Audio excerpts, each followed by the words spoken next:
Assalamu alaikum wa rahmatullahi wa barakatuh.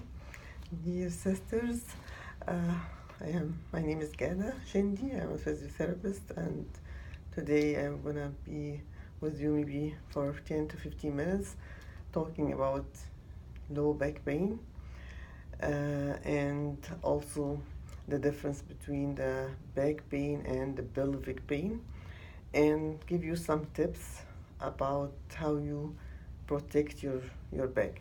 So if we're gonna talk first about what do you mean by the back. The back is actually, as many when we talk about the back, it's a part of our spine. This is our spine, which has, of course, the neck region and the mid or thoracic region and the lower back region, which is mainly the last five vertebrae here, and in between them there's a disc. Okay, this is the lower back, and the very lower part of the back, or the spine, is the sacrum. And the sacrum actually is like connected to the hip bones by a specific joint, which is called sacroiliac joint. And if we talk about the pain in this area, sometimes is mainly back, sometimes is back and radiating to this area, and sometimes it's more till the level of knee joint, or more even to the the foot.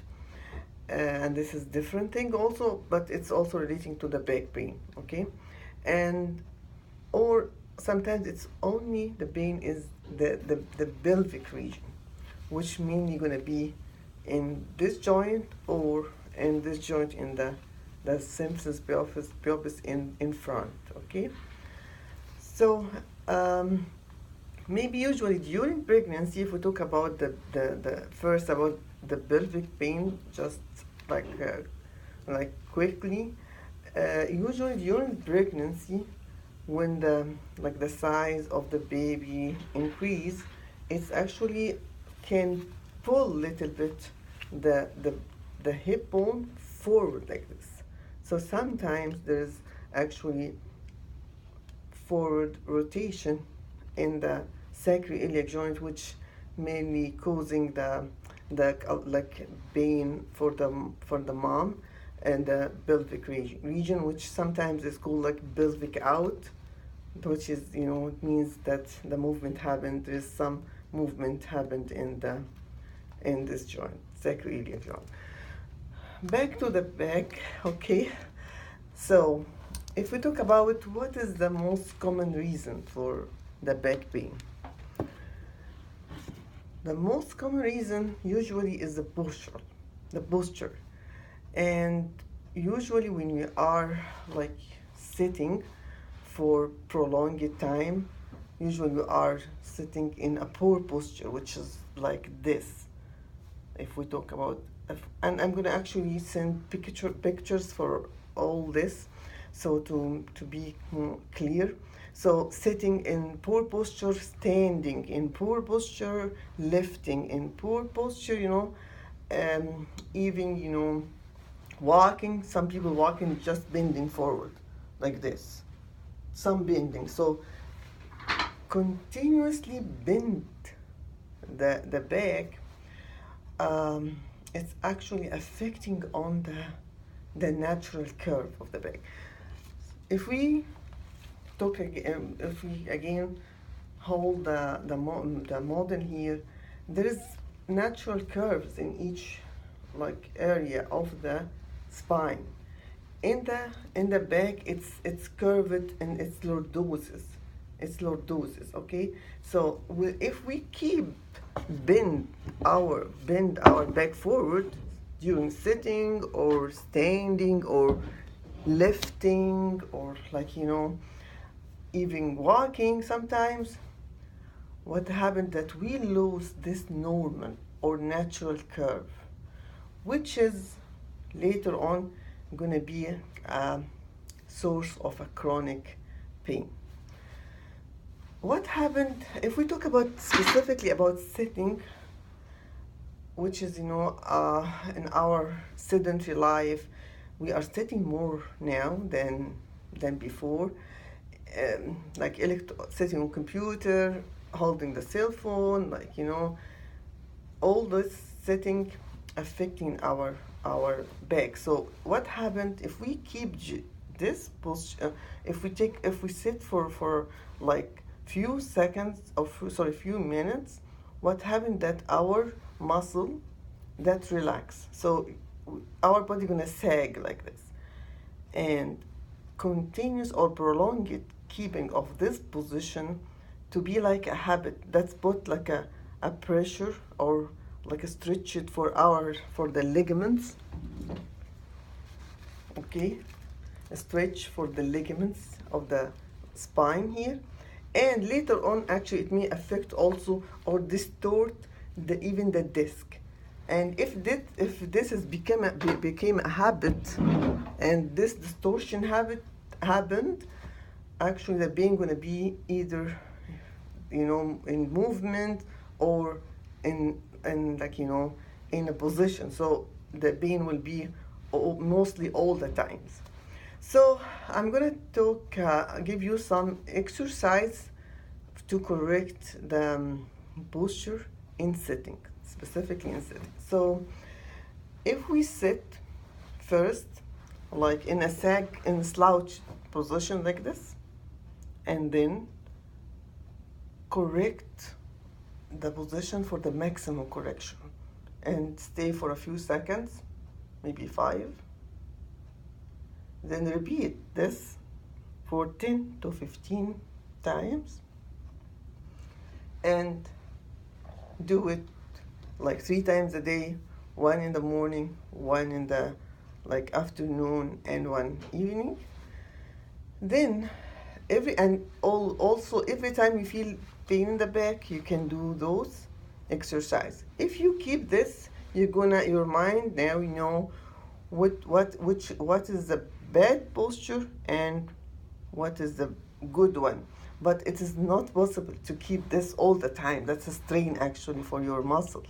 So the relaxed position is like this. So it's kind of in between those two postures. Just it's like close to the full or maximum correction, but with some relaxation of the muscle. Okay, and that's gonna be the proper posture. And of course, if you have to to sit for a prolonged time, you need to support your lumbar spine. There is a lumbar roll, you can use it. And also, if you have to drive for long distance, if you have to sit office working for long hours, you need to have a break and stand up, do stretching. And I always recommend, because we always in this position, to stand and bring your back in the opposite direction. So standing like this and go couple of times backward. Okay, so this is almost correct our position of sitting, or increase our awareness of our posture. This is in sitting. If we talk about standing, I know a lot of moms spending hours standing, and I don't prefer to do everything in one shot. You have to pace. Just standing for more than 30 minutes is not good. Just switch.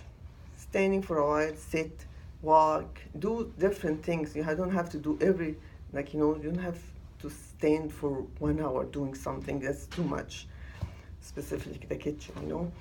But if you have to stand do something from standing, it's preferable to have a step stool. Put one foot in the stool for maybe a couple of seconds, and then switch and put the other one. That's gonna actually help to relax and take the stress out of the back. And if we talk about lifting, this way of lifting is very, very bad and harmful for our back. So we need to bend our knees first and hold. And I'm gonna also send you a picture for this. And also you have to wait to you measure first, or evaluate the weight that you want, and you have to hold or carry it, so if you are able to carry, you have to carry in the good body mechanics. If not, just do not lift it, ask for help, or for somebody who can do it instead of you. And if we talk about specifically the build, that's roughly the build, like the back pain, and how we can correct the posture. And I'm gonna send some pictures about this item. uh, if we talk about the pelvic pain and in pregnancy specifically, so maybe there's specific exercise I can advise you if you are 100% sure that your pain mainly is your pelvic, not the back.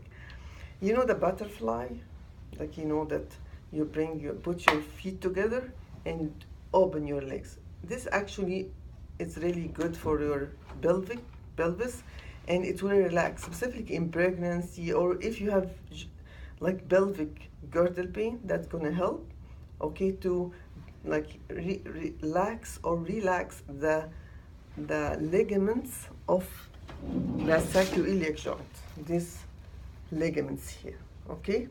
If you do this butterfly exercise, you can do this for 5 minutes 2 to 3 times a day. And you can, if you feel some tiredness, of course you might have different, also tight in different muscles in your body, which is better to also to seek for help for that. But anyway, you can, if you feel some tiredness during this 5 minutes, you can return your legs, don't let the legs be attached together, but you can bring it little bit, with the distance in between them, and do some rocking. Just rock. Don't go all the way side and all the way the opposite side. We're talking about the legs, huh? Okay, so just rock, and then open your legs again. Okay, don't forget that your feet should be facing each other. That's just advice and tips to it helps to relax relax your pelvis, specifically in pregnancy, or if you have pelvic girdle pain generally. If we talk also about the moms that's spending it's not actually a few minutes in feeding babies. It's really important to keep their back straight and support the babies in several pillows, and and feed them, feel relaxed, feel support herself, so she can save her back, her neck, and be happy, and to be happy when she's feeding her baby. It's not if you are in pain and continue feed your baby also gonna feel that you are not comfortable. If you are comfortable and you feel relaxed, subhanallah, your baby also gonna be happy. So and you'll be able to to take care of him more, and give him more attention. So, and don't forget before anything to say Bismillah, and to, if you have any pain anywhere, put your hand and read Surah Al-Fatiha 7 times. That's the number one treatment, of course. And I ask Allah subhanahu wa ta'ala for all of you to be in good health and good shape, and to be to save you and your families. And may Allah subhanahu wa ta'ala gather us in the in the paradise, inshallah, in the Jannah together. Take care. If you have any questions, anything, you can message me, and also I will send you some pictures. And I like to thank, of course, the group and the people who's of course do this group, and specifically, of course, Sister Zamzam, sister, and sister, all sisters, of course. And okay, if you have any question, let me know, and take care. Assalamu alaikum wa rahmatullahi wa barakatuh.